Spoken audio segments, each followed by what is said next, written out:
नमस्कार बच्चों, ज्ञानदायिनी क्लासेस में मैं सरोज सांगवान आपका स्वागत करती हूँ। बच्चों, आज की हिंदी क्लास में हम 9th क्लास की हिंदी बुक क्षितिज भाग 1 के पाठ 1 दो बैलों की कथा जो कि मुंशी प्रेमचंद जी द्वारा लिखित है, इस पाठ के अब हम अभ्यास के प्रश्नोत्तर करेंगे। इस पाठ के सार को हम पहले की वीडियो में समझ चुके हैं। हमने पढ़ा कि दोनों बैल किस प्रकार से घर से ले जाए जाते हैं और किस प्रकार संघर्ष करते हुए वे अपने मालिक के पास वापस घर लौट आते हैं। आज की वीडियो में हम इसके अभ्यास के प्रश्नों को करते हैं। कांजी हाउस में कैद पशुओं की हाजिरी क्यों ली जाती थी? बच्चों, कांजी हाउस क्या होता है?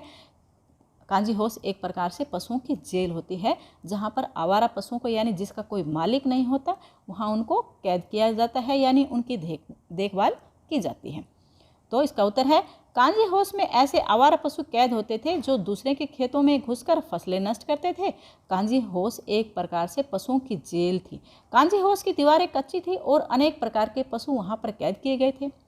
तो उनकी दीवारें कच्ची थी, इसलिए वहाँ से पशुओं के भागने और चोरी होने का भय बना रहता होगा।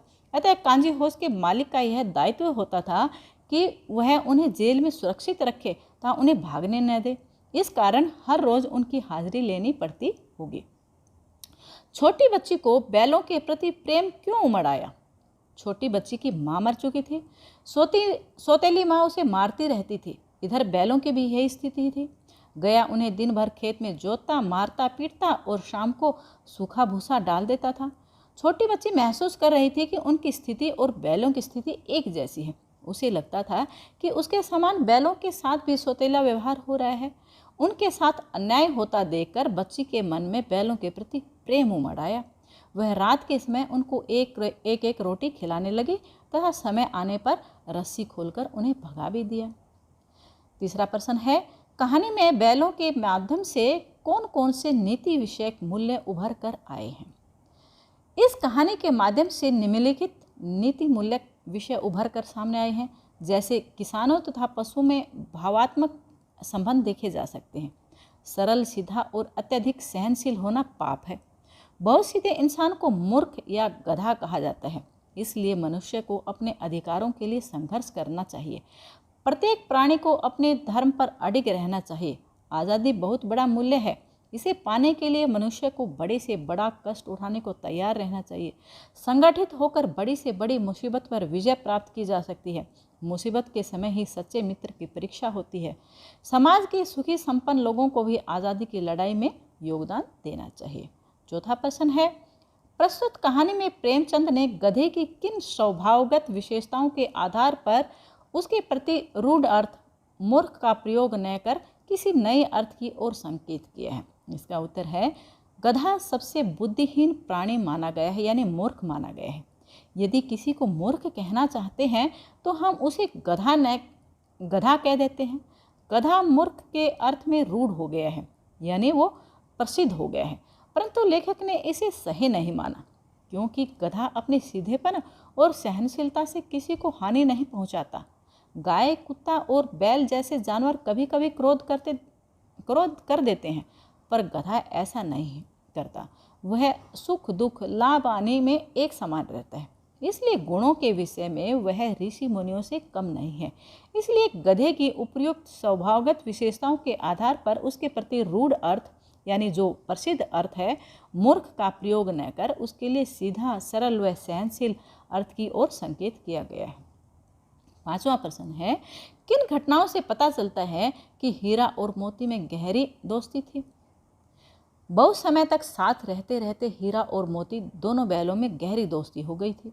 वे दोनों मूक भाषा में यानी साइलेंटली वो एक दूसरे से बातें करते थे और उनकी बातें समझ जाते थे।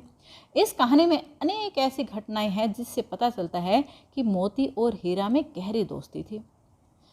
पहला है, वे दोनों आपस में सींग मिलाकर एक दूसरे को चाटकर या सूंघकर आपस में स्नेह व्यक्त कर देते थे। दूसरा है, दोनों एक साथ नांद में मुंह डालते और हटाते थे, यानी जो उनका चारा चरने की जो होती है वो उसको नांद बोलते हैं, जहाँ पर उनका खाना डाला जाता है। तीसरा है, दोनों एक साथ गाड़ी में जोते जाते तो यह कोशिश करते थे कि गाड़ी का अधिक भार दूसरे साथी के कंधे पर न आकर उसके अपने कंधे पर आए। चौथा है, गया ने हीरा के नाक पर डंडा मारा तो मोती उसे सहा न गया। वह हल, रस्सी, जुआ सब लेकर भाग पड़ा। उससे हीरा का कष्ट देखा नहीं गया। 5वां है, जब मटर के खेत में मटर खाकर दोनों मस्त हो रहे थे तो वे सींग मिलाकर एक दूसरे को ठेलने लगे। अचानक मोती को लगा कि हीरा क्रोध में आ गया है तो वह पीछे हट गया। उसने दोस्ती को दुश्मनी में बदलने से रोक लिया था। जब उनके सामने सांड आ खड़ा हुआ तो उन्होंने एक दूसरे का साथ देते हुए उसका मुकाबला किया। सांड पर एक चोट करता तो दूसरा उसकी देह में अपने नुकीले सींग चुभा देता था। दोनों ने मिलकर सांड को बहुत बुरी तरह से पराजित किया। मोती 6 है, मोती मटर के खेत में मटर खाते खाते पकड़ा गया। हीरा उसे अकेला विपत्ति में देखकर वापस आ गया। वह भी मोती के साथ पकड़ा गया। कांजी होश में हीरा ने दीवार तोड़ डाली तो उसे रस्सियों से बांध दिया गया। इस पर मोती ने उसका साथ दिया। पहले तो उसने बाड़े की दीवार तोड़कर हीरा का अधूरा काम पूरा किया और मोती कांजी होश से नहीं भागा, फिर भी उसका साथ देने के लिए उसी के साथ वहाँ बंध गया। 6वां प्रश्न है, लेकिन औरत जात पर सींग चलाना मना है, यह भूल जाते हो। हीरा के इस कथन के माध्यम से स्त्री के प्रति प्रेमचंद के दृष्टिकोण को स्पष्ट कीजिए। यानी हीरा के जो कथन है उसके माध्यम से प्रेमचंद का कैसा दृष्टिकोण था स्त्रियों के प्रति, उसको स्पष्ट करना है। साहित्य में साहित्यकार का दृष्टिकोण उसके किसी न किसी पात्र के चरित्र अथवा कथन के माध्यम से प्रकट होता है। लेकिन औरत जात पर सींग चलाना मना है, हीरा के इस कथन के माध्यम से पता चलता है कि प्रेमचंद नारी जाति का अत्यधिक सम्मान करते थे। वे कभी किसी भी परिस्थिति में नारी को हीन दृष्टि से नहीं देखते थे। उनके अनुसार नारी को मारना पीटना कोई बहादुरी का काम नहीं था, अपितु वे उसे भारतीय संस्कृति के विपरीत समझते थे। नारी विभिन्न रिश्ते बनाकर समाज में अपनी भूमिका का निर्वहन करती है। वह त्याग, ममता, दया और सहनशीलता का जीता जागता उदाहरण है। विपरीत परिस्थितियों में यदि नारी में क्रोध जैसे भाव आ भी जाते हैं तो उससे उसकी गरिमा कम नहीं हो जाती और न ही उसके सम्मान में कमी आ जाती है। लेखक महिलाओं के प्रति अत्यधिक सम्मान रखता है। मनुष्य को नारी जाति का सम्मान हर स्थिति में करना चाहिए। 7वां प्रश्न है, किसान जीवन वाले समाज में पशु और मनुष्य के आपसी संबंधों को कहानी में किस तरह व्यक्त किया है। यानी किसान जीवन में समाज में जो है पशु और मनुष्य के कैसे संबंध इस कहानी के माध्यम से बताए गए हैं। किसान जीवन में पशुओं और मनुष्यों के आपसी संबंध बहुत गहरे तथा आत्मीय रहे हैं, यानी दिल से जुड़े हुए रहे हैं। किसान पशुओं को घर के सदस्य की भांति प्रेम करते हैं, यानी जिस प्रकार हम हमारे घर के सदस्य से प्रेम करते हैं उसी प्रकार किसान अपने पशुओं से प्रेम करते हैं और पशु अपने स्वामी के लिए जी जान देने को तैयार रहते हैं। यानी हम अपने पशुओं को प्रेम करते हैं तो हमारे जो पशु हैं वे भी हमारे लिए कुछ भी करने को तैयार रहते हैं। झूरी हीरा और मोती को बच्चों की तरह स्नेह करता था, तभी तो उसने उनके सुंदर सुंदर नाम रखे हीरा और मोती। वह उन्हें अपनी आंखों से दूर नहीं करना चाहता था। जब हीरा और मोती उसकी ससुराल से लौटकर वापस उसके थाने पर यानी उनके स्थान पर आ खड़े हुए तो उसका हृदय आनंद से भर गया। गांव भर के बच्चों ने भी बैलों की स्वामी भक्ति को देखकर उनका अभिनंदन किया, यानी उनका स्वागत किया। इससे पता चलता है कि किसान अपने पशुओं से मानवीय व्यवहार करते हैं। 8वां है, इतना तो हो ही गया कि 9-10 प्राणियों की जान बच गई, वे सब तो आशीर्वाद देंगे। मोती के इस कथन के आलोक में उसकी विशेषताएं बताइए, यानी मोती की विशेषताएं बतानी है। मोती के इस कथन से पता चलता है कि वह परोपकारी स्वभाव वाला प्राणी है। परोपकार की ऐसी भावना वह मन में ही नहीं रखता बल्कि इसे व्यवहारिक रूप से दर्शाता भी है। वह बाड़े की कच्ची दीवार को तोड़कर 9-10 प्राणियों को भगाता है ताकि उनकी जान बच जाए।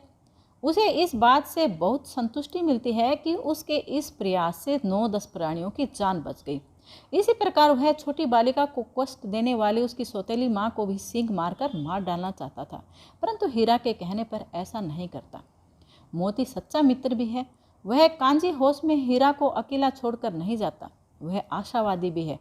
उसे विश्वास है कि ईश्वर उनकी जान अवश्य बचाएंगे। 9वां प्रश्न है, आशय स्पष्ट कीजिए। यहाँ 2 प्रश्न हैं, उनके हमें आशय स्पष्ट करने हैं। अवश्य ही उनमें कोई ऐसी गुप्त शक्ति थी जिससे जीवों में श्रेष्ठता का दावा करने वाला मनुष्य वंचित था। यानी हीरा और मोती साइलेंटली यानी एक दूसरे की वो बातें समझ जाते थे, वो एक दूसरे का दुख दर्द समझ जाते थे, यानी उनमें कोई गुप्त शक्ति थी जो मनुष्य जो अपने आप को श्रेष्ठ कहता है उसमें भी शायद वह शक्ति नहीं थी। इस बात को हमें स्पष्ट करना है। इस कथन के द्वारा लेखक कहना चाहता है कि हीरा और मोती बिना कोई वजन कहे एक दूसरे के मन की बातें समझ जाते थे। उनमें आपसी प्रेम, आत्मीयता और घनिष्ठता थी। प्राय वे एक दूसरे से मूक भाषा में स्नेह की बातें करते थे।